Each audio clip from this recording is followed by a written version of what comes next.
watch your step. A crush warning is now in effect. Coming through, no regrets. The city's erect. Total devastation. The mission and its statement. Watching body y'all come with villainy for entertainment. We'll take a basic ride in the dirt, break his back and laugh at him with a smirk. Throw him across the skyline, world champ 2 times. He's got the microphone, sit back and listen up. HEELKAIJU Radio, pull a chair and turn this shit up.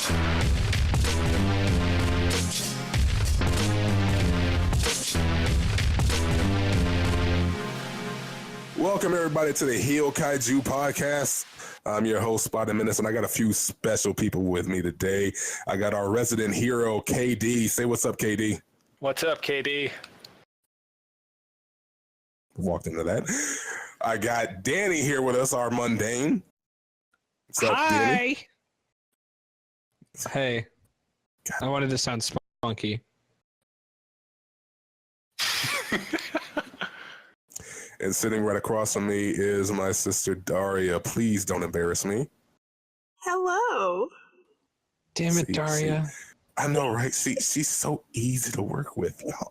What is with y'all, though? Y'all are supposed to be the professionals, but here she is. It's like, hello. How's everybody doing? Introduce me again. Go ahead, introduce me one more time. All right, I got our resident mundane Danny right here. Say what's up, Danny. Hi.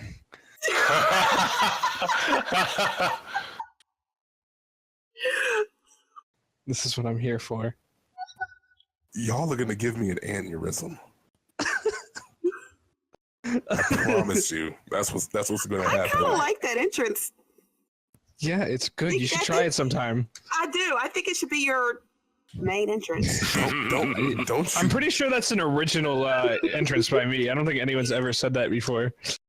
Don't you dare encourage them. Hey, Danny. Do not encourage their buffoonery. You've been styled by AJ Styles. I swear to God. Yes! Everyone get the hashtag going. You've been styled by AJ Styles. Daria. I swear. Let's get this started before I get hurt by this mass mutiny that y'all are committing against me. So let's get this ball rolling. This is technically our episode 1. We got some new music, so I hope y'all like that. Shout out to my boy DJ. You can catch him on Twitter at TankBoxTV. He's done some great work for the stuff for our upcoming site and for the show. So I want to show him a little bit of love because he definitely does deserve it. He is my boy. My boy. You're my boy, Blue. So his name's DJ and he makes music? So if he was a DJ, would his name be DJ? This is why you were met with silence. Daddy, you know what? I know why you're acting up. I know exactly why you're acting up.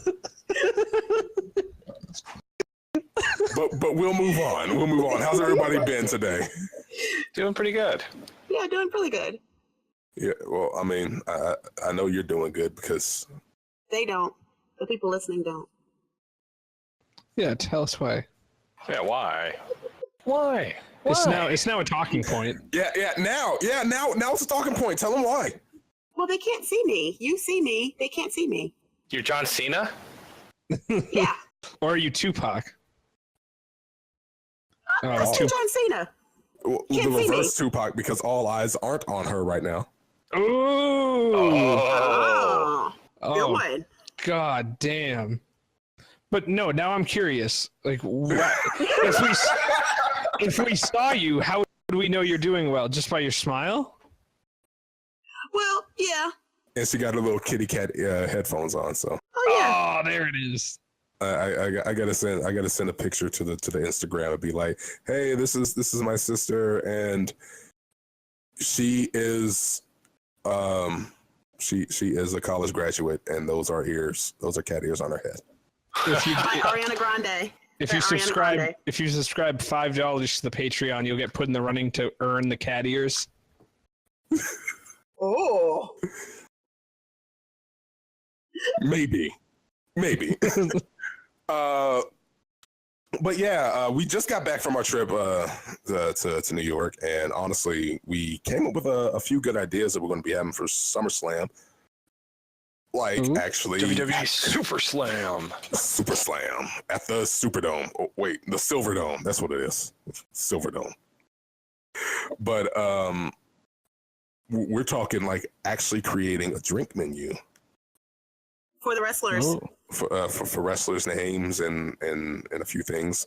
We already are coming up with a few recipes, and prior to actual SummerSlam, our cast, which sets up our predictions, our podcast predictions, our Smash podcast predictions. I got to make sure to keep online with my branding. When we do those, we'll make sure to throw out a link of the recipes and everything. And if you'd like to join us in the podcast and in the Discord chat, please do. Hell yes. So I think those are our minutes for today, and we can go ahead and get started on a few things. We got a lot of stuff to talk about today. We really do.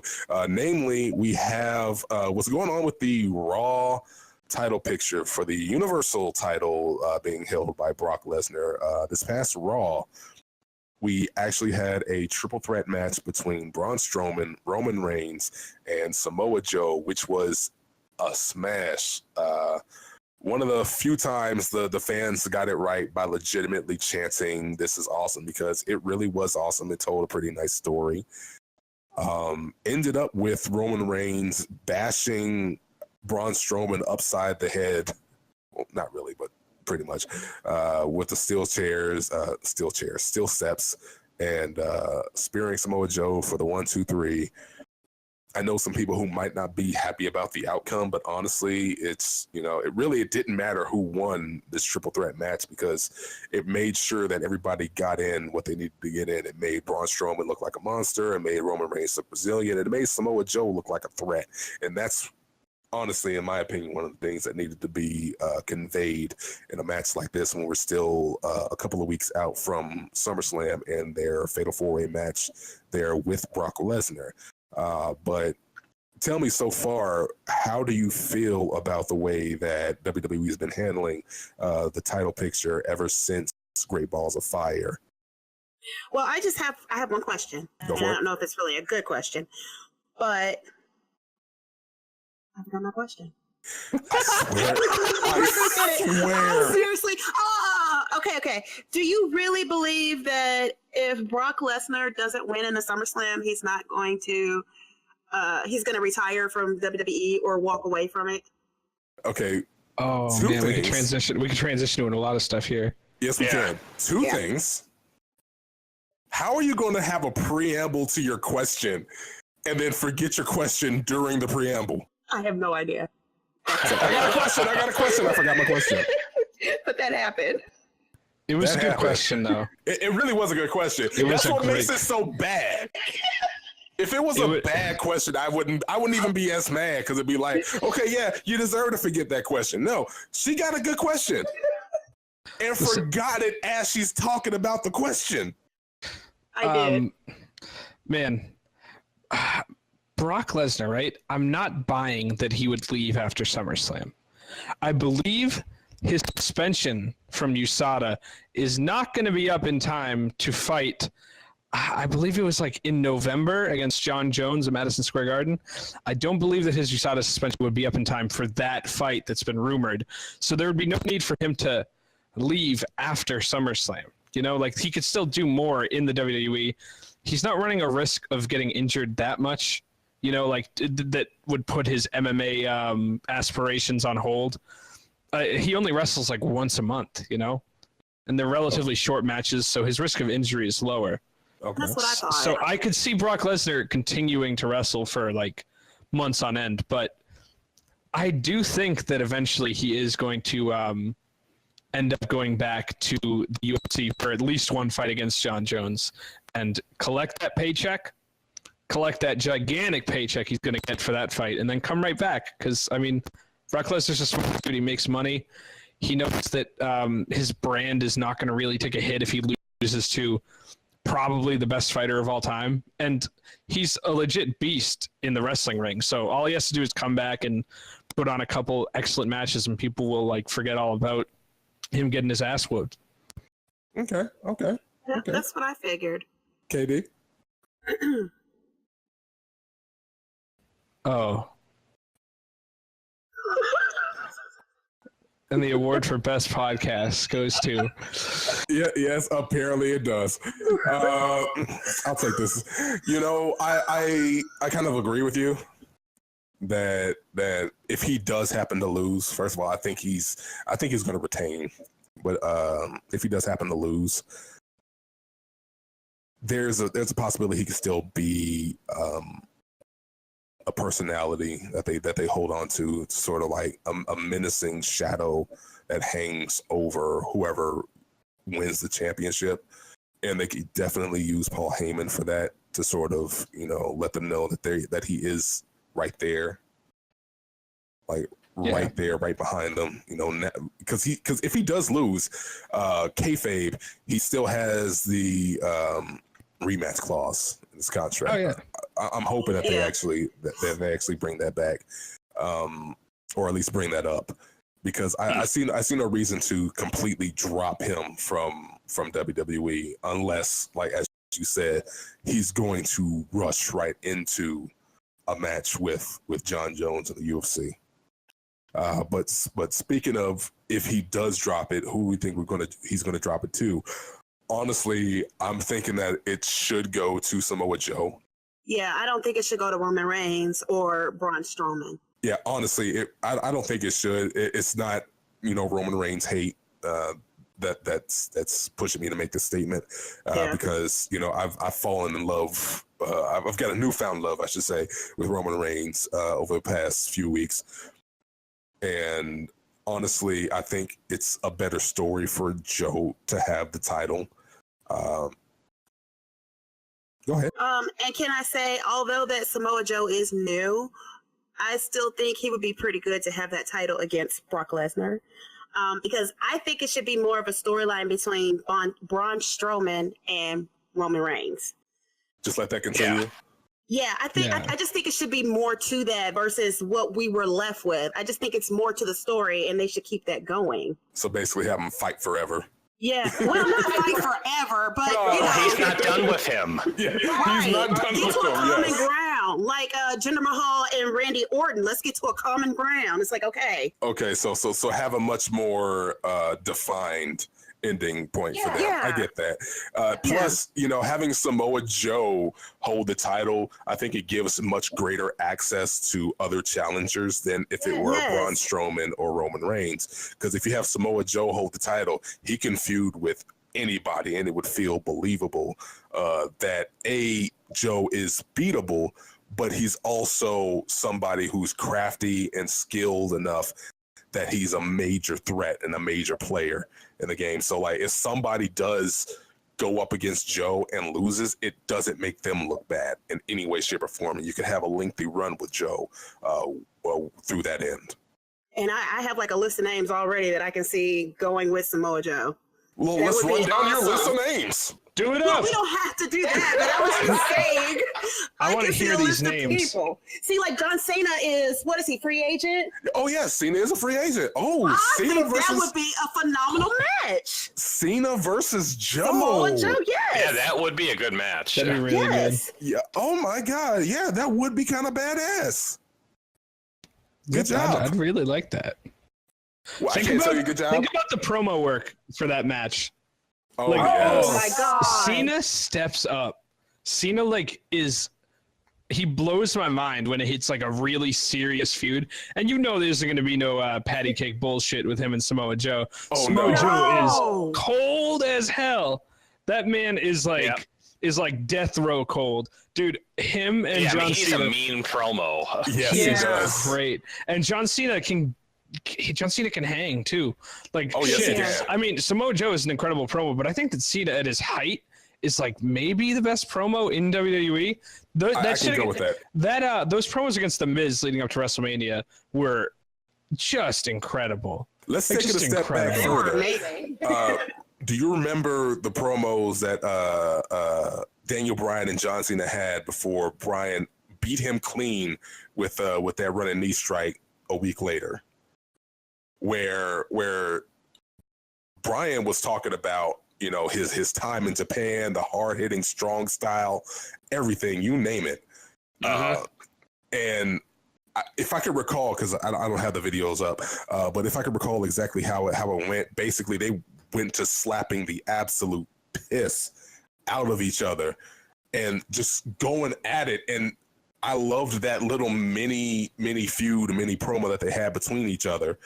And that's, I think, when I started to enjoy Cena just a little bit more, all the way up to, as Danny said, WrestleMania with The Miz.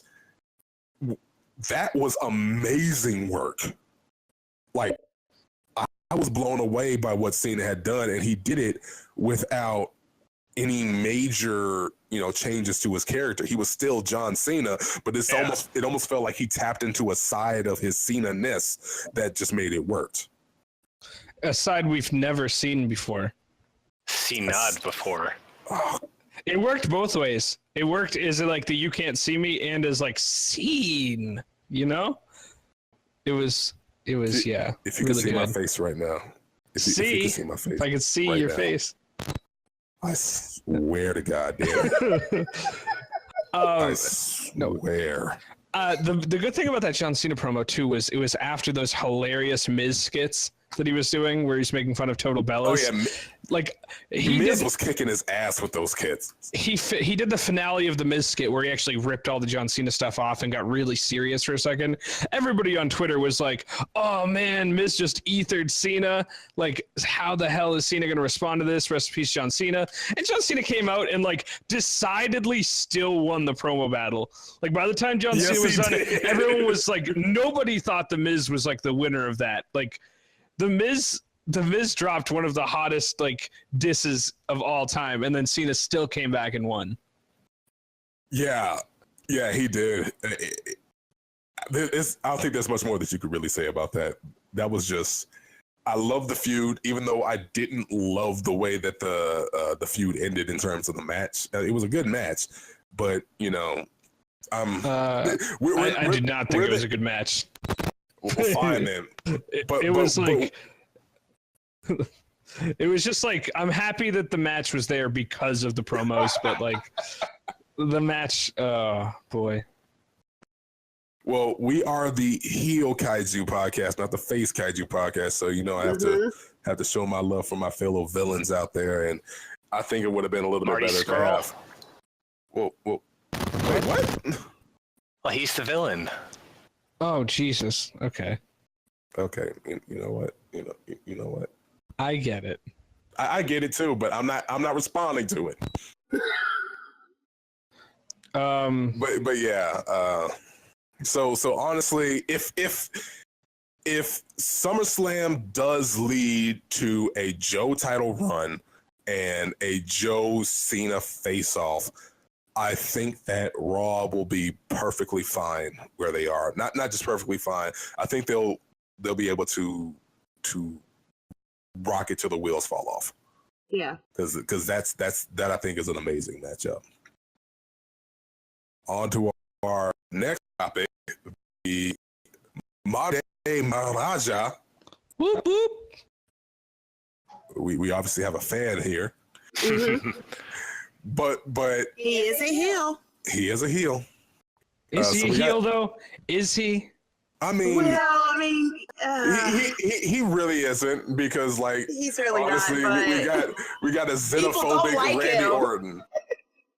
People don't really like him. That's a heel. Okay. Well, I guess in that alignment, he's a heel. But we had a pretty great match this past Tuesday between John Cena and Shinsuke Nakamura.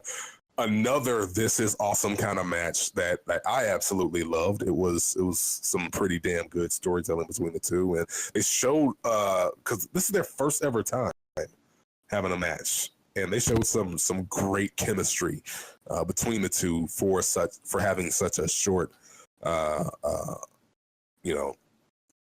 of time together. It It was a great match. Ended with Nakamura taking 2 AAs and still managing to fell Cena with the Kinshasa. Yes. Yeah. Yeah, after he dropped him on his neck. Yeah. That too. That happened as well. And oh my God, that looked like that was looked more brutal than terrifying it when he That was. did was that. very scary. Yes, it I'm was. fully expecting Shinsuke to go out and job to Kurt Hawkins next night. Yeah. But on the plus side, there was that the little bit of a tussle after SmackDown Live and during the beginning of 205 Live. So With Baron Corbin. yeah, with Baron Corbin. Yeah. So it looked like he was doing pretty okay. I mean, he But- has like an incredibly thick neck, so that probably helped matters. His neck is thick as hell. It still looks scary. Like, I didn't appreciate that fact until like I saw him land on it. It's like, goddamn, Yeah. Cena has like a big ass neck. Yeah. Yeah. Yeah, he's got a thick neck, and that definitely helps. But yeah, we have a couple of points to make. First of all, we have to start asking the question about how unprotected the attitude adjustment is. Because lately, I don't remember the last time I've seen somebody of note, I should say, not kick out of the first AA. We've seen a few jobbers who haven't because they're jobbers. That's it's in the title. It's what it says on the tin, jobber. It's right there. So you're supposed to job out to them. It's their job. I said job way too many times to stop. Job.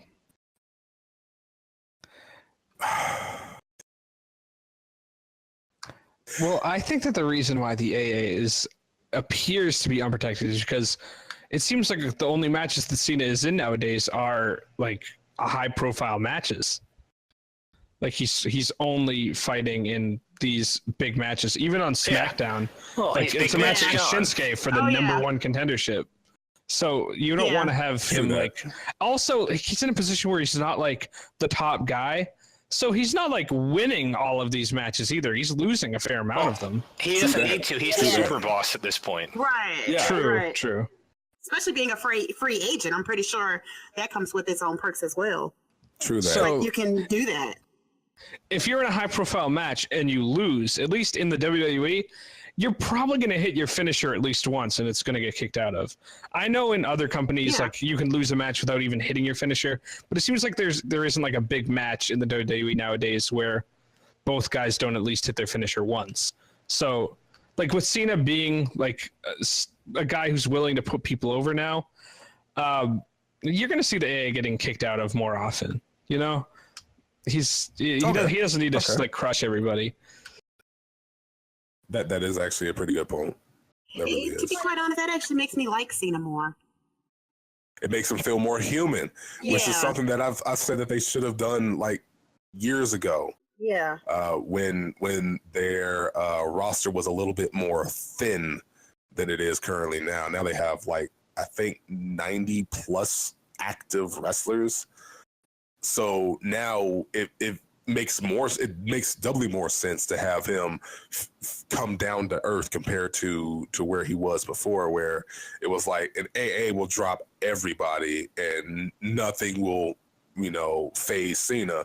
And in this match, we saw a lot phase Cena, not just that backdrop that landed him on his head, but also the Kinshasa that Nakamura hit, coupled with that hit, made it feel like, okay, this isn't Cena laying down for the new guy. This is Nakamura just beating Cena just straight up clean. And that sort of leads me to our next point. When do we think Baron Corbin is going to cash in on his Money in the Bank? I don't think that he'll cash in on Jinder. I think we have to see I don't Jinder think drop the so. belt first until Yeah. Corbin wins it. Unless he's like, big banter Corbin American hero. True. Can we say he might if now it's Roman Reigns and No, it's only for the WWE title. Oh, I got you. Okay. Yeah, they made sure to specify that fact because I was thinking the same thing too. I see the top of the SmackDown. I see top of like the SmackDown talent pool, right? I see Kevin Owens. I see AJ Styles. I see Shinsuke Nakamura. I see John Cena. I hope Corbin cashes that shit in and like loses. I don't want to see him anywhere near the championship picture right now. I'm like, don't take away my good matches, Corbin. I think he's getting better as a talent. I'm not sure if he's WWE champion material. Yeah, It'd be a big heel move for him to take away all the good matches with his badness in the ring. Everyone's like, oh, hey, you excited for AJ Shinsuke again? And it's like, nope, it's going to be big banter and trying to think of a jobber on SmackDown. Someone give me a jobber. Wow, I can't even think about any jobbers because I don't think there's any left nowadays because the Shining Stars are gone. They are. I think they asked for their release. I'm pretty sure they did. Let me double check. Dean Ambrose is gone. Okay, that's mean. That's just mean. This is a very anti-Dean Ambrose show. Dean Ambrose. I love Wacky Dean line. Ambrose. The wacky line. I'm so happy Dean Ambrose is off of SmackDown. Oh, I God. liked him on SmackDown. He was good. Like, it was a good fit for his wackiness. Oh, I hated it. What do you guys think about Dean Ambrose and Seth Rollins becoming tag team partners again? It gives them something to do. It definitely gives them something to do. And I think that they might actually end up with the titles sometime soon, sometime pretty soon, I just say.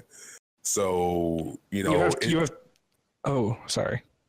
No, go ahead. I was going to say, you have two guys who are just like stagnating as characters. Like Seth Rollins was a wonderful heel. He was so hateable. He's the worst babyface in the world. Still just as hateable, but for the wrong reasons. And it's mostly for his laugh. I say as I laugh into the microphone, and I've seen the wave length on my laugh, so I shouldn't be talking. But yeah, his laugh is horrible. It's a mighty roar heard across the seas. Man, you sound like a proto Joker. He has the second best laugh in the world behind KD, who sometimes is literally. KD's laugh is the personification of the her laugh, and I absolutely love it. You assholes! I love it though. It's one of your most endearing qualities because every time we know a pun works on you is when you go. Just it makes me laugh, so I love it. That's no shade. We love you, man.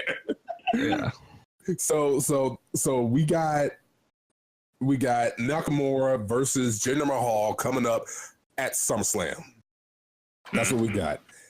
Now, when we thought it was Mahal versus Cena, we thought that Cena's ability to basically get a good match out of almost anybody might have been able to help Jinder Mahal. And in fact, we might still get a Cena Mahal match on the way to SummerSlam. I think that would be a great way to sort of get us a little bit more hype for Nakamura if we get to see a good match out of Mahal, thanks to Cena. But how do you think that the Nakamura Mahal match will go? Who do you think is going to win out of that? I see. Nakamura is a really good wrestler. Jinder Mahal, in my opinion, is really not that good or entertaining.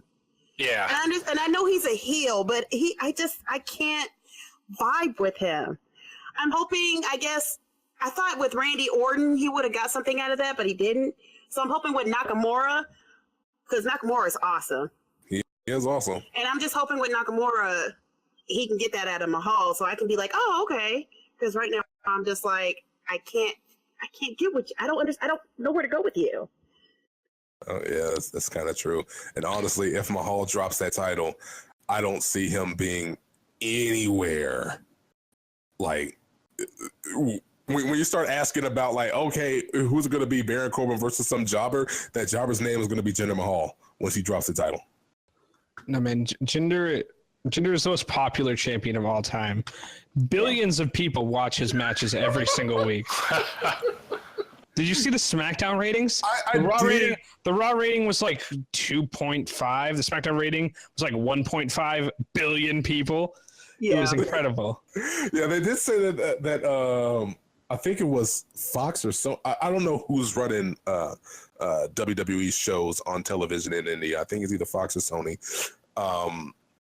But they said on there they had like nearly 800 million or 80 million. I can't remember which one it was, but it was an ungodly amount of people watching for Jinder Mahal. So I mean, let either Mahal drops it at SummerSlam to Nakamura and Corbin cashes in on Nakamura, or we see Jinder Mahal have like a 3 or 4 year run with the title, because holy crap, those are some numbers. I think that people need to like understand that Jinder is going to be champ for a while. I really think that they're going all out with Jinder. I think so too. I don't think Shinsuke needs it. I think that Jinder's like identity as a legitimate talent is heavily tied to that championship belt. I believe so too, because I believe if he loses that, he's not going to go anywhere. He kind of isn't, and like if he had better matches with Orton, and I'm not putting this all on Mahal because we've also sort of let our opinions be known about Randy Orton, at least in the call, maybe not on this podcast, but definitely in the call. Racist. The views and opinions expressed by our mundane Danny are not shared by the HEELKAIJU podcast. I mean, one of the surprising things about Mahal versus Nakamura is the fact I think this is the first time ever they've ever had two Asian descent superstars in a main event title match. Holy crap, I didn't even on think the main about roster. It is. Holy crap. Yeah, on the main roster, because they've done this in NXT. Well, yeah, that doesn't count.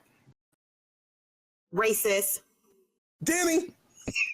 Yeah, this is what I've opened the floodgates. Stop trying to make Dario woke. I'm here to wake you up. I'm here to wake you up. So yeah, so we got that. On to our next topic, since Danny wants to be all froggy and jump. Danny, how you doing, bro? I can't tell if you're talking to me or... I'm talking to you. Oh, hi. I'm doing great. Yeah. What have you been up to the past, let's say, week and a half?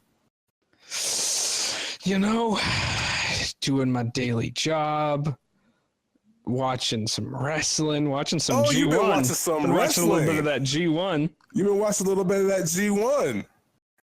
Why don't you regale us with what you saw at the G1? Well, I believe that I'm completely up to date. We're on day 4, right? We're certainly still on day 4 of the G1, which contained, I believe, the Okada and Elgin match, which blew my damn mind. I think that, I mean, so much has been said about Okada having one of like the best runs with the title like ever. He can't have a bad match, it seems, right now. I think that Mike Elgin is on another one of like the best runs of the year. He's had like 2 matches just recently that I would consider close to like 5 stars. One of them being the Okada match at the G1, and one at the G1 special in the USA against Kenny Omega. I don't know. No, that was a great match. They were both excellent. I don't know which one I'd even rate higher, but this Okada one was so good. He plays the powerhouse better than anybody in wrestling. And the stuff he does in the ring like actually makes sense. He never gives up the center of the ring, it seems, at least at the beginning of the match. Everybody he faces has to find a way to like get past just him being a goddamn hoss. And it was very interesting to see how Okada did that.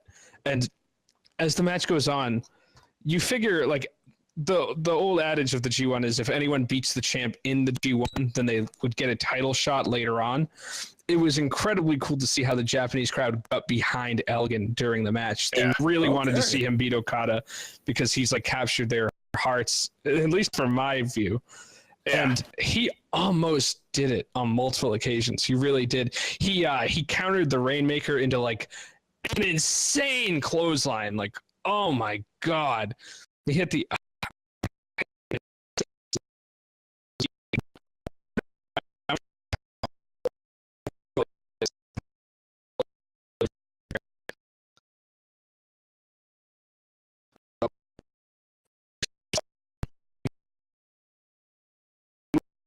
with Michael Elgin, because it's been a while since I've seen him in the ring. Yo, D, just so you know, the last like 10 seconds all got like cut out. I couldn't hear you at all. Yeah. Damn. Everybody's. What is going on tonight? Is it a full moon? That was the first breakup I've heard. Yeah, me too. All right, yours cut out a lot too. Damn. Did it? Yeah, it digitized hard. Uh-oh. Yeah, so we got to keep an eye on that. Magic of editing. Yeah, we're gonna have to take two. So yeah, it's been a while since I've seen Michael Elgin in a ring, because I used to watch him in Ring of Honor, and after that, I remember there was a few problems that he had outside the ring where like people were talking about him quitting wrestling to be a baseball player, and him leaving Ring of Honor, and like for a while, I actually kind of soured on him when I found all the news, when I heard all the news about that, because I'm like, you know, this is your commitment for right now. Do what you got to do, and it sort of felt like he was not fully putting 100% of himself in a lot of the matches. So it kind of you saw that it was conveyed in these matches in Ring of Honor. So to hear you say that he's been putting on some great matches over the past year or so is a great thing to hear, because it's almost like, you know, seeing somebody go from what started out as a downward trajectory to where he is right now, where it seems like he is right now, is amazing. But yeah, I'm not the most knowledgeable guy when it comes to like New Japan or anything. I'm kind of just recently getting really into it, but everything I've seen from Elgin has been fantastic. I wasn't even that familiar with him in Ring of Honor. I'm mostly new to the guy, but he's on a hot run. He's definitely on a hot run. Literally the last two matches I've seen him in were both close to 5 stars. And also 190 yen, which is, you know, highway robbery, because I mean, who's got 1,000 yen who could just like throw it around? I got 1,000 yen on my table right now. Hell yeah. Yen bags. Yen bags.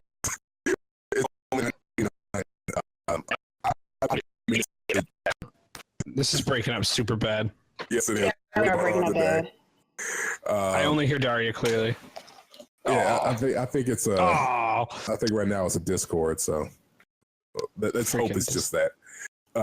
But yeah, we're gonna join you in that drop our funds, and I've been meaning to hop on an account with New Japan World. It's you know, it's been on my to-do list. I'll make sure that that we get a chance to do that, catch some of the G1, and sort of learn a few things about New Japan that I've been meaning to, because I haven't seen much of New Japan outside of Wrestle Kingdom 9 and Wrestle Kingdom 11, which were two massively long but massive events that, you know, helped to ensure that I stuck with wrestling as a whole by getting a little bit more diversity of styles than just WWE and NXT and TNA. Yeah, I stayed up until like 8 a.m. watching Wrestle Kingdom 11. And, oh, wow. Yeah, the final 4 matches on that show are like among the best back-to-back I've like ever seen. Oh, yes. They were great. Oh, man. I think it was Kushida and Hiromu, which just like was insane. Shibata and Ishii, another insane. Yeah, man. They have some amazing talent. And then I'll go back and watch Raw and remember why I hate wrestling so much. You're really not wrong. But no, I mean, honestly, there have been some really good pay-per-view matches in WWE programming. Like, I'm happy with the quality of like these pay-per-view matches. The talent is better than it has been in a long time. And This is like a golden age of WWE talent lately. And everyone's favorite guy to hate, Roman Reigns, just happens to be pulling in like the best match of the pay-per-view every single time. Yeah. Him and Braun, just magic together. Yeah. So that's why I think they should carry it out. I don't think they should stop it right now. Yeah, I think that's where we're at right now. It actually makes Roman Reigns a character and not just a hated person. It's like, I'm going to go for the title. It's like, why? Because I'm the guy and I'm supposed to? Now it's like, hey, I don't care if y'all like me or not. I know I'm damn good.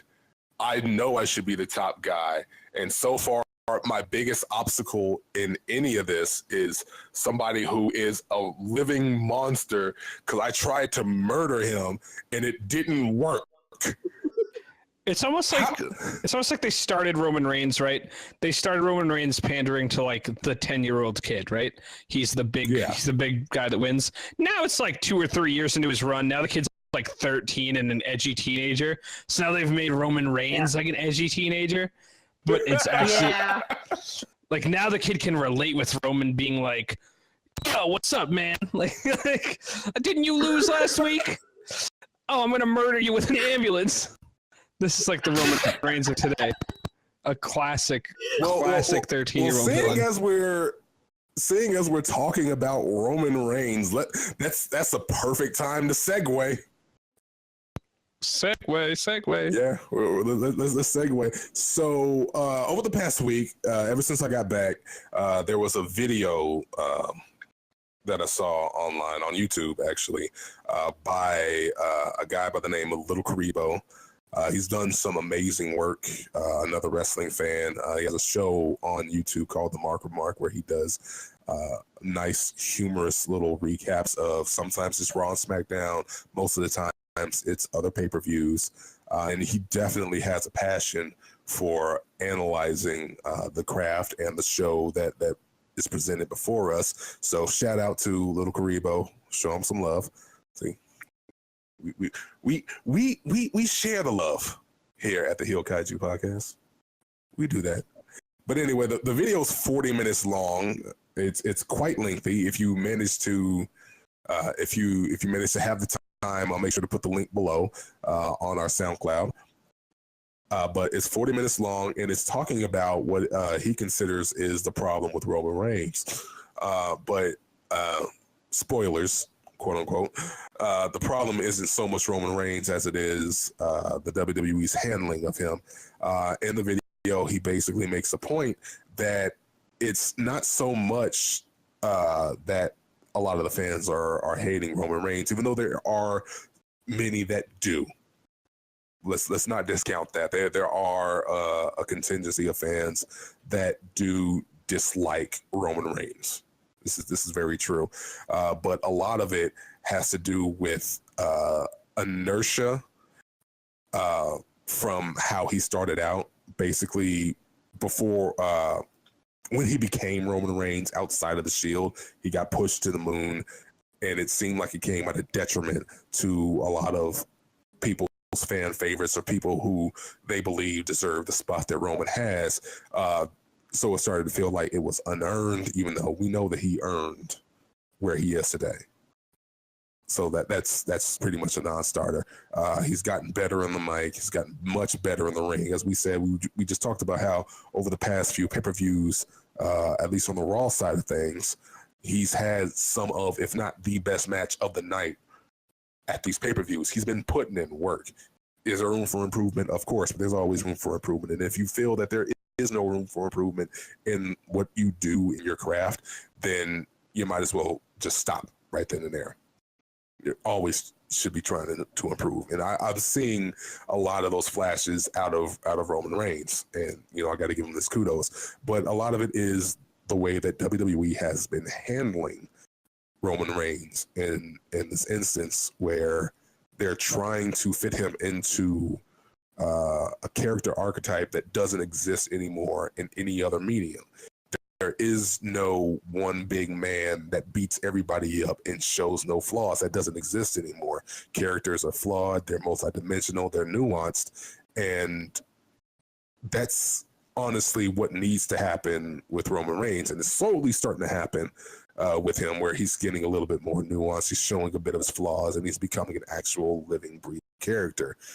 Now, my question to y'all is, after I rambled for a good few minutes, is what are your problems, if you have any, with Roman Reigns, and how do you think WWE should fix them, or do you simply think that the fans should get over that feeling of hurt and annoyance at somebody like a Roman Reigns taking a spot that seems like it belongs to somebody else?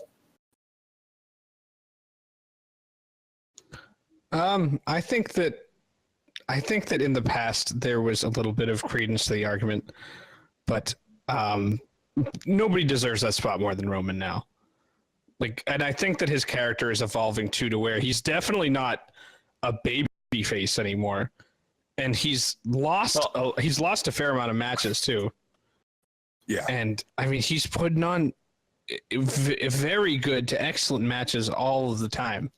So I'm pretty pleased with Roman. I don't think that. I mean, those are good, but I think a lot of the problem is the announcing. They still treat him as this underdog baby face that, like, you know, is fighting against all the odds or something, and, like, you know, overcoming them, and it just comes off as insulting of the audience. You see, your problem is you're watching it with the volume on. You got to hit mute for the match. This is day one stuff, KD. But honestly, he's not wrong, because the commentating has shifted. In contrast, let's talk about John Cena. That used to be the same problem that I had with Cena, where it would always feel like, oh man, he's overcoming all the odds, and it's like, what odds? He's John Cena. He is the gatekeeper. So who is coming into these matches thinking that a one-on-one contest with John Cena versus X is John Cena the underdog? That's never happening. Well, now, go ahead. I was just going to say, with me being new to wrestling, I came in when Roman Reigns was having a feud with Stephanie McMahon and Triple H. So when I saw that, I thought that was actually kind of cool, because, you know, you're feuding with the boss and the boss's husband. So I was like, yeah, that's pretty badass. But I think as time progressed with Roman Reigns, like doing the WrestleMania and then the Royal Rumble, that kind of pissed me off a minute. Because, like, he already had a match, then you throw him into the Royal Rumble. Like, that didn't make sense to me. Then we throw him into all these different other elements, and it's like, where are we going with Roman Reigns? And that's why I'm so gung-ho about this Braun Strowman thing, because it's like, I'm getting a character out of Roman now from when I first started watching Roman. Because, like, I went from liking Roman to, like, oh, go piss off, dude, to, like, oh, yeah, let's go again. Yeah, no, I definitely get that, because you started, like, yeah, that was the WrestleMania after Roman had, what was that, the Royal Rumble, where the winner won the title instead of getting a match at WrestleMania. So that was him versus the Authority. And, you know, unpopular opinion, I actually didn't mind much of the Authority, as long as it, you know, it felt organic instead of feeling like it's shoehorned into every segment, which it ended up ultimately doing. Like. Yeah. Then it was just like, hey, it's the Authority is everywhere versus the Authority trying to recapture the magic when it was Vince versus Austin. Yeah. The magic was Vince versus Austin, not Vince versus Austin versus the women's championship. Yeah.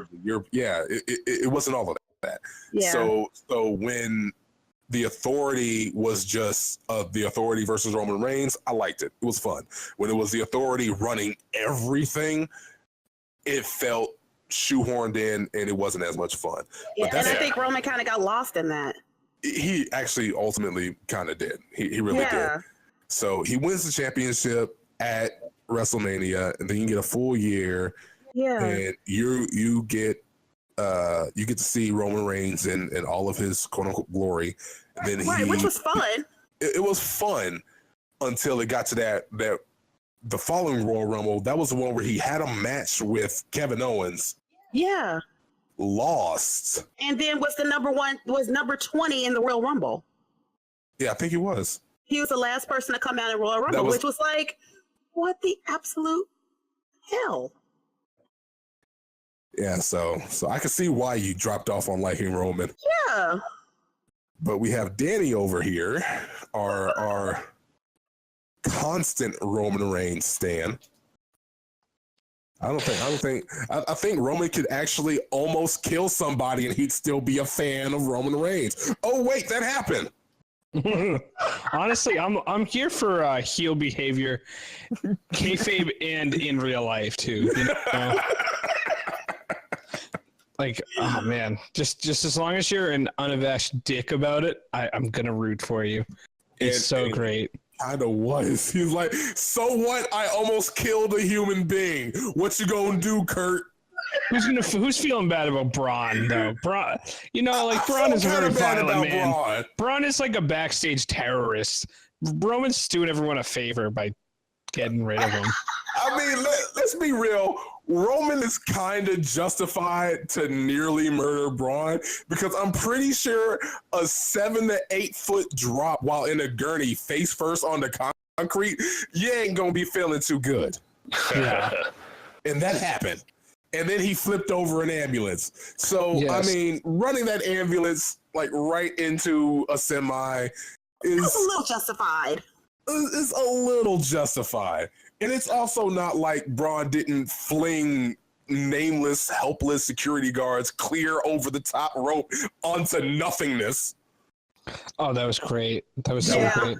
You know what? That needs to be a Slammy Awards event where it's like everybody gets to grab some security guard at around the same weight and just fling them over the top rope and see how far they can make them go. Because holy crap.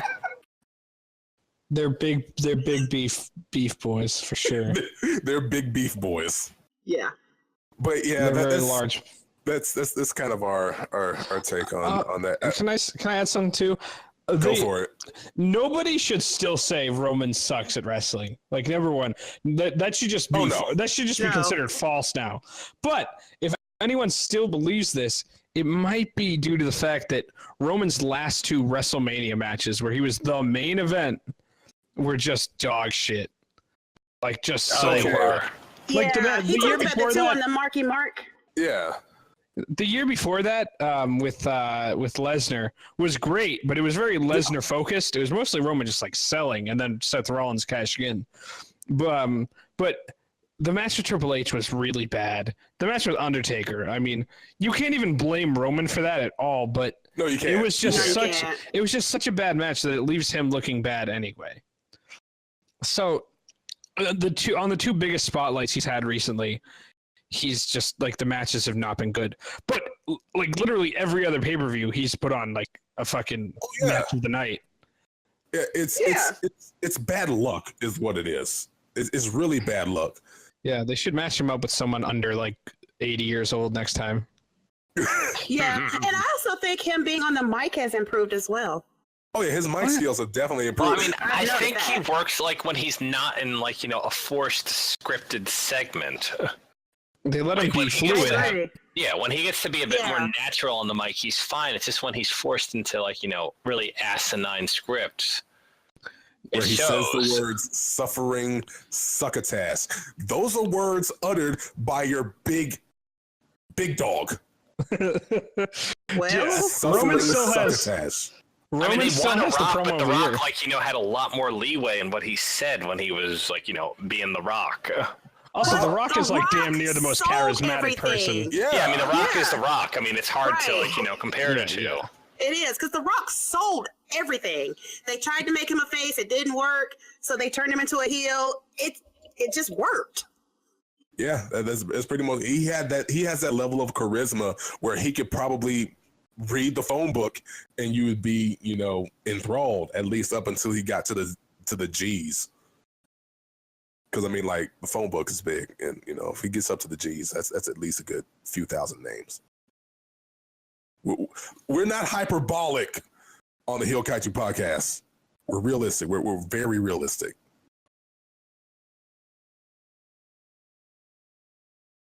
Really, just silence. That's what y'all give me. This was comedy here, and y'all just no sold me. I get it. There you go. Thank you for the pity laugh. Thank you. All right, on to our next and our final topic of the show today is actually a sad one. What else happened on Raw was Bayley got injured. Yeah, Bayley got injured. Really bad too. It looked kind of bad. Like it was one of those things where if you ever see a football game and you see somebody take a hit and it looks like a routine hit, but they just don't get back up, it's kind of the equivalent to that, except, Bayley ended up finishing the match and winning against Nia Jax, leading up to her SummerSlam match, which is now in jeopardy. She ended up injuring her right arm, but right now... Shoulder. I thought it was her shoulder. Well, it's part of your arm. But it's a different part. Your arm is connected to your shoulder. Your arm is connected to your... Danny, I swear. That was funny. Don't you encourage this? Listen, T. We're a meme podcast now, and you can't stop us. So Bayley injures her right shoulder on the bottom rope during her Nia Jax match, and so far WWE has been kind of mum on the extent of the injury, namely because they said that they have to wait for the swelling to go down before they can give her an MRI and see the extent of the injury.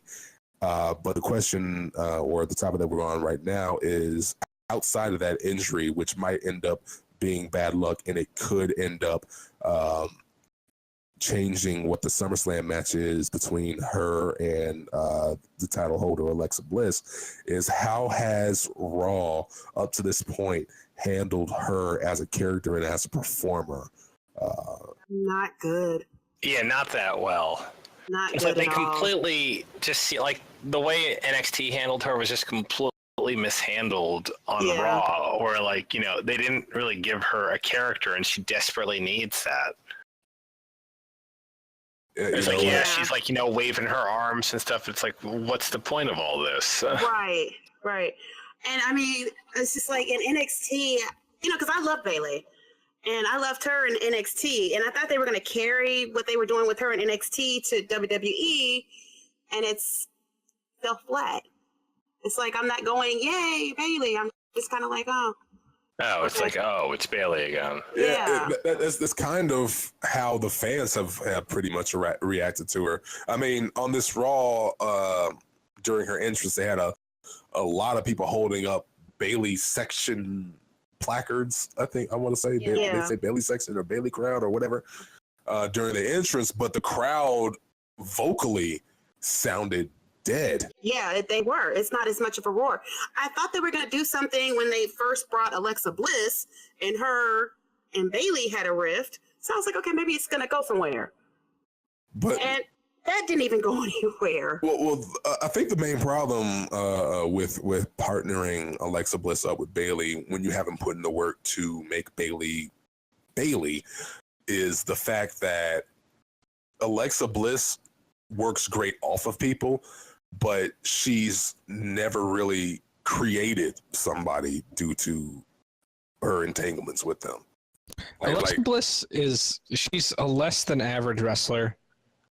I mean, I think she's improved. I mean, she's like improved. I think she's improved, especially having a title. I think she's improved. Yeah, she's a great character. That's what it is. She's the best damn promo out of all the women. Like, And her facial expressions are. Yeah, I know she has like phenomenal. she has perfect Yeah. like spot on facial expressions. Yeah. she might be up there with like the best actors and actresses in the entire company. Like, Yeah. she's tremendous. You cannot overstate how good she is on the mic, just straight up acting, promos. Yeah. Yeah. Great, but she's still not great on like in the ring at all. So it's hard for me to get excited about an Alexa Bliss match. She's one of the only people where if I see her on like one of the weekly shows, I'll be excited. But when it comes time for the match, it's probably like a bathroom break. Yeah. So one of the biggest issues I think is with Bayley is the fact that in NXT they built her up. They gave her obstacles that she had to tear down to get to where she was in NXT to be a title holder, and then they had Asuka come in and just swipe her down. Which was still fine for Bayley. Oh yeah, it it was was fine part for of her Bayley. progression. Right. Yeah, but they didn't continue that progression on the main roster. They just threw her Exactly. out there and said, okay, so you have all of this backing behind you, that'll carry over.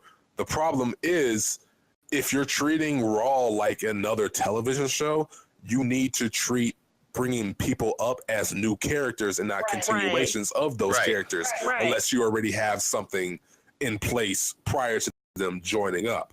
Because didn't they start her with Sasha? Yeah, they just threw her in there. It's just like, hey, here you go. And they Everybody reviewed knows it. Bayley. Yeah. And they were feuding because And it's they like, used most of the Scarlett. audience doesn't watch NXT, so they're not familiar with this whole backstory of Sasha and Bayley and the other women. Yeah. So, like, honestly, I've always held the opinion that the person that they should have had immediately when Bayley came out there was Nia Jax. They should have been those two. It should have been a way to show Nia as a character and Bayley as a character, showing Bayley's resilience and ability to overcome the odds and failing to overcome the odds against the monster Nia Jax. But instead, what you got was Bayley versus Charlotte.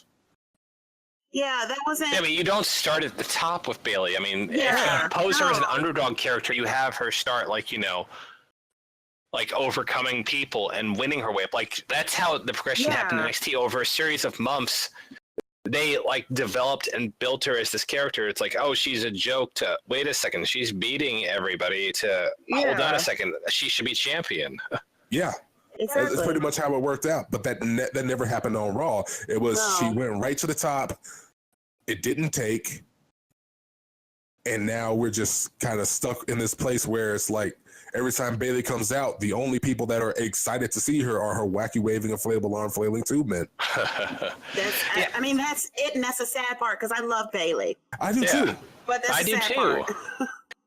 I mean, the problem is with the NXT transition is they take all this backstory and character that they have and basically wipe it away and don't do anything else with them. Bayley had a ton of backstory and character, and so did the other women, and they just kind of scrubbed that off and said work with what we give you now instead of work with what you had. Right.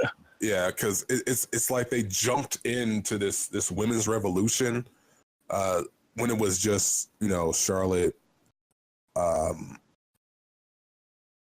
Sasha Banks, and Becky Lynch. Thank you. I'm horrible with names. But I think even when they brought them in together, Charlotte, Becky Lynch, and Sasha Banks, it still was amazing. It worked because they're great performers. Right. It worked because they're great performers. That's that's where they were. Right. But outside of that performance, it was how was Raw during that time? Everything was history. It's history. It's history. It's history. It's history. And every time that they came out, it was a women's revolution, but it never gave you any inkling as to why you should care outside of the women's revolution. Right. So that's kind of the biggest issue with those two, but with those three, I should say. But what ended up happening was they showed in the ring why you should care, and they were better for it. The problem with Bayley is she came in well after this. Yeah. So she ended up missing, when lightning was striking with them. Yeah. So now you have to find a way to make them care. And she got a lot of that momentum from NXT, even though a lot of people don't watch NXT who are in the crowd because you're going to have a lot of kids, you're going to have a lot of casual fans there. Yeah. You don't have people who are like us who will try to watch as much wrestling as possible, even though they may not know her body of work from NXT. The enthusiasm from the people who were in the crowd when she debuted was enough to carry over for about a good month or two. But then after that happened, it started to slowly die down, and like the hands aren't raising up as high for Bayley's entrance. The crowd is not in nearly as much of a full throat for her coming out and for when she comes out. And her wrestling in the ring is solid, but it's not exciting enough on its own to retain fans' attention. So you have somebody who is decent in the ring, who is, well, for the segments that she had, piss poor on the mic, because she had some dead segments. Yeah, she does. And you have somebody who hasn't been developed as a character on the TV screen, and now you're trying to rectify that. And so far, we're just kind of stuck in this limbo where, who is Bayley? What is Bayley? Why is Bayley? Yeah. I mean, Bayley is one of those ones who honestly should have gone to SmackDown. Like, she needed to not be on the Raw brand. It's not doing her any service. Yeah, I agree. I can go with that too, because I think having the 2 hours would have helped Bayley more, because when she does have a segment, it's not filler time. Right. On SmackDown, it will have to be something of importance, because you only have 2 hours to get the fans' attention and to keep it. Yeah. Instead of 3 hours where it's like, okay, let's throw something in there and see if it sticks. And we don't have a Bayley, this is your life segment where everybody's like, we hate this. Yeah. It's a shame though, because as I said, like so far, I haven't heard a bad word about Bayley, during this cast. Everybody seems to love her, but this is they're just not playing her. They're not right. playing her character very well. Yeah, so I'm hoping that this is not a missed opportunity with her.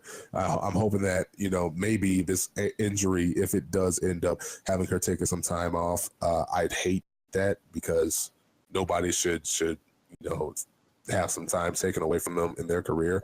But if it does end up happening, it might end up being a blessing in disguise, because if she gets some time off of TV, they might be able to find a way to bring her in and give you a reason why you should care about her. Hell, I remember, I think it was during Randy Orton's very, very, very, very, very early runs, when he got injured after debuting, they started running segments to remind you that, hey, this guy exists. And they might be able to do the same thing with Bayley. Matter of fact, Ember Moon in NXT, when she got injured, they started running little vignettes about how disappointed she was that she wasn't able to. Hell, they got that right there. Boom. You got Ember Moon, who was disappointed that she wasn't able to have a match during TakeOver Chicago because of an injury, and it made you sympathetic to her, so that when she came back, there was that major pop. She was already getting a good pop, but there was a major pop where it's like, holy crap, Ember Moon is back and she's kicking butt like normal. And the same thing could happen with Bayley, where it's like, okay, you got injured and you're missing SummerSlam. That's a big story in and of itself. I think it did, and then when Ember Moon made that interview about her being disappointed because she was injured, wasn't it Ruby? What was her name? Ruby Riott. Right. She took over her interview, which made it even more awesome. Yeah. It was like, wow, really? Yeah. It's like this. She's talking about being injured, and she was like, oh, well, I'm sorry you're injured, but I'm taking that spot. Yeah. Oh, God. Wow. Yeah. No, Ruby Riott's great. Oh. I was like, that is amazing. So there you go. That's where we are. That's where we could go with Bayley. If it does end up being an injury where they have to take some time off, I hope that is something that they do with Bayley, where they make you care about Bayley as a character character, and they play up on the sympathies and make you really want to root for her, because that's where she is right now. That's the best way you can utilize her as a character, is to make you sympathize with her. It's how it worked with whenever she was facing what was the name of their crew when it was Sasha Banks, Charlotte, and Emma, the Boss Girls or the Bad Girls Club, or I can't remember what they call themselves in NXT. Yeah. But when it was those three basically playing the gatekeepers to the NXT Women's Championship, and Bayley was the odd woman out, it made you sympathize with her, and it made you start to root for her. And the same thing can kind of happen on the main roster, where she's injured, she comes back, you make her care about her, you make us sympathize with her, and you give her an obstacle to get back to the top of the heat. Maybe don't start her off with Nia Jax, but have her. But I would definitely use her as the barrier to the Raw Women's Championship. Maybe give Emma something to do, and because what are we doing with Emma? Right now, Emma's just kind of there at the moment, and it's looking like her protege, or her one-time protege in Dana Brooke, is going to be part of the Titus Worldwide. We got to rep Titus Worldwide, people. Yep. Titus brand. Wow, that is the most impotent attempt at the Omega Bark I have ever heard. Why don't you one-up me then? They're literally going ooh ooh ooh. That's how it goes, right? Oh my God. Yep. I must ask this question because it's killing me. Why in the world was the main event Cass, Enzo, and the Big Show? Who knows? Oh, That was the main event, and I hated it. Why wasn't the triple threat match the main event? Why was that? well, because they want to pump up hour 2, because that's when everyone checks out. Yeah, but I didn't care about the match. The match didn't matter. It didn't matter. So I don't even remember what happened. I honestly got so mad that okay, so we were flying. We were flying on the way back from NYC to Memphis, and we ended up missing Raw, which turned out to be a blessing in disguise, because any day where I could take a break from Raw is probably a good day, so I can like replenish and let my mind just sort of be fresh. But we taped it, we watched it back, and we watched the whole thing without a call, which was draining. You guys, the Kaiju Wrecking Crew, I have to say this: being in a call during a Raw makes Raw much more palatable. So much more palatable.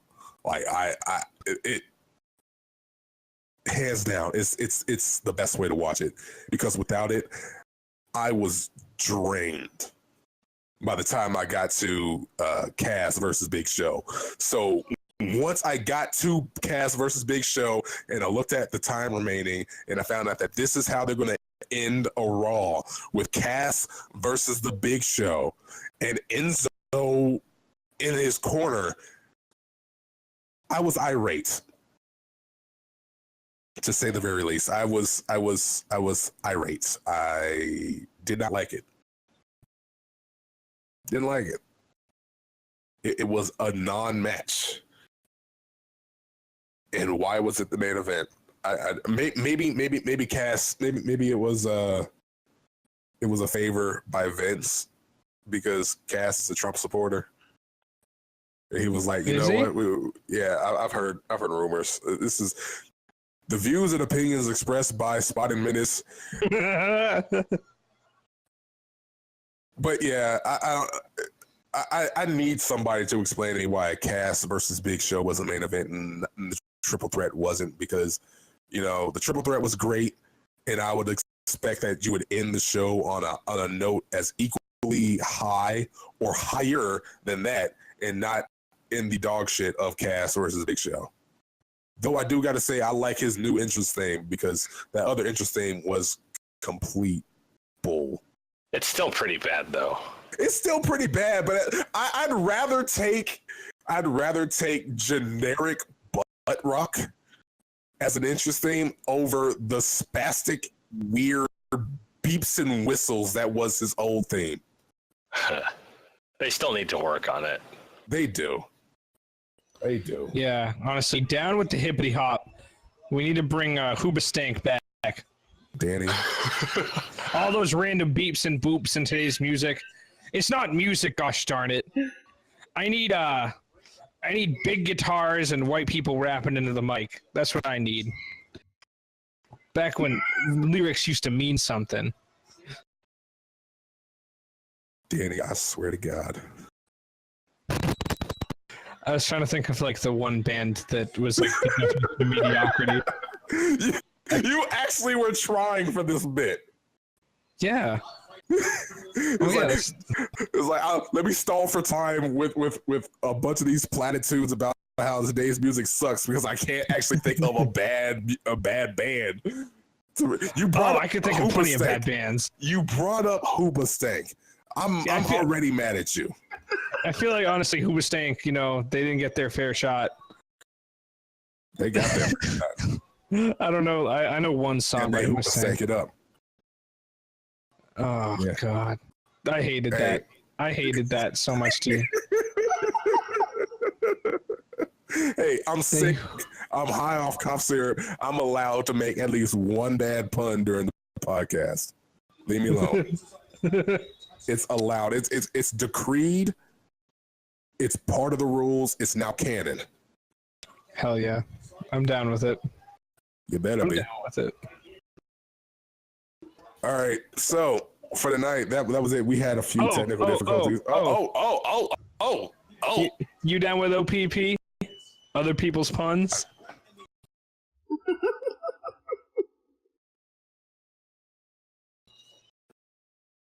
So this is the end of our first podcast. I regret to inform you that one of our hosts has been given his pink slip. He is no longer with us, but you can find Danny on the streets of Lowell. Don't for give him that info. No. I had to. He's the one at the sign that says no one darker than this complexion allowed in. He's got a little tin can shaking it. It's like, gosh darn it. Give me change. Stop dropping pencils in here. Damn it. God damn it. I know the joke. I know it. I know what joke you guys are going for, but you guys are all so off. We're literally like the most multicultural city. Like in the oh, God damn it, man! Not Lowell. You can't go there with Lowell, man. There's literally a part of Lowell called Cambodia Town. We still gotta go there. It's what you deserve. It is what I deserve. Man, I'm such a bad wrestling fan. Try to spark this mutiny. You're coming in all unprepared. You're sitting here digging into your bag like, I know I got my homework somewhere. Hoping that the teacher will forget by the end of class. I didn't forget. ROH just did their Best in the World show 5 minutes away from me, and I didn't go. Samoa Joe won the NXT title in Lowell, and I didn't go. I'm the ultimate wrestling fan. The ultimate wrestling. Hey, you know what? Don't feel too bad because when Daniel Bryan and the Yes Movement rushed the stage, that was here in Memphis. It was probably going to end up dead because I don't know what is up with Memphis, but whenever WWE comes, it's the worst crowd. Walking in Memphis because they're so sleepy in Memphis. I think that's what it is, and it's not like they're not wrestling fans. It's they're not. They were too busy watching the Grizzlies in the playoffs. They like to buy tickets and not cheer because that's what they do in Memphis. Okay, I'm not gonna lie. I did hear way too many people telling people to shush as they were chanting. So that did happen. Oh man. Then again, I did also see people do the delete signs and making it look like a Nazi salute. So that also happened. The views expressed by the Memphis crowd, not It's like y'all in Texas, just the worst crowds. oh. Yeah, and it pains me because every time I leave an event, my throat hurts because I'll be yelling. I have no voice for like the next week because I'll end up yelling, but then all of a sudden I do try to see if I can hear myself, and a lot of times I might be able to pick my voice out, and that should never happen at a wrestling Yeah, event. D's like, ooh, ooh, that's me. Ooh, ooh. Ooh, ooh. See. I need to take you to an Omega event just to know how they do the Q dog bark.